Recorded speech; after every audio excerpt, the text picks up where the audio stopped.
चोली के हो,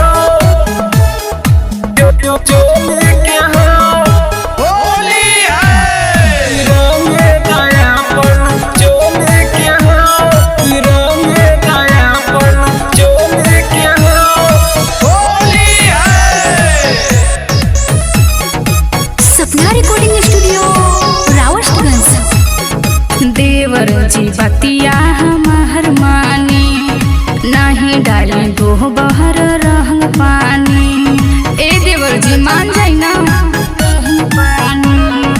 देवर जी बतिया हमार मानी, नहीं डाली दो बहर रंग पानी। भौजी चल मजा ले ला तू होली के हो, भौजी चल मजा ले ला तू होली के हो, भौजी रंगे दयापन चोली के हो, भौजी रंगे दयापन चोली के हो, चोली के हो, चोली के हो, होली है।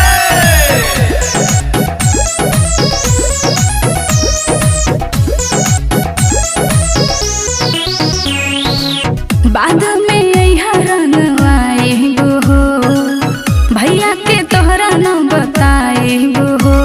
अरे देवर जी जाई ना, डाले तो भौजी मन पागल बाहो, देखा न देवरा हो लागल बाहो, केहू नाही बोले ढेर देखा बोली के हो, केहू नाही बोले ढेर देखा बोली के हो, भौजी रंगे दयापन चोली के हो, भौजी रंगे दयापन चोली के हो, चोली के हो, चोली के हो, होली है।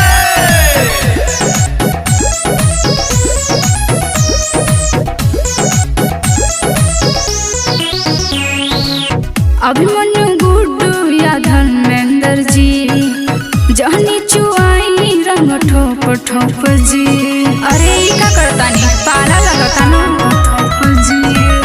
डाले दा रंगवा नहीं सर्दी होई, जाए वो रंगवा जहाँ गहिर होई, देखा देवरन के आइल टोली बाहो, देखा आइल देवरन के टोली बाहो, भौजी रंगे दयापन चोली के हो, भौजी रंगे दयापन चोली के हो। देवर जी बतिया हमार मानी, नहीं डाली दो बहर रंग पानी।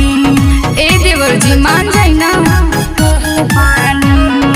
देवर जी बतिया हमार मानी, नहीं डाली दो बहर रंग पानी। भौजी चल मजा ले ला तू होली के हो, भौजी चल मजा ले ला तू होली के हो, भौजी रंगे दयापन चोली के हो, भौजी रंगे दयापन चोली के हो।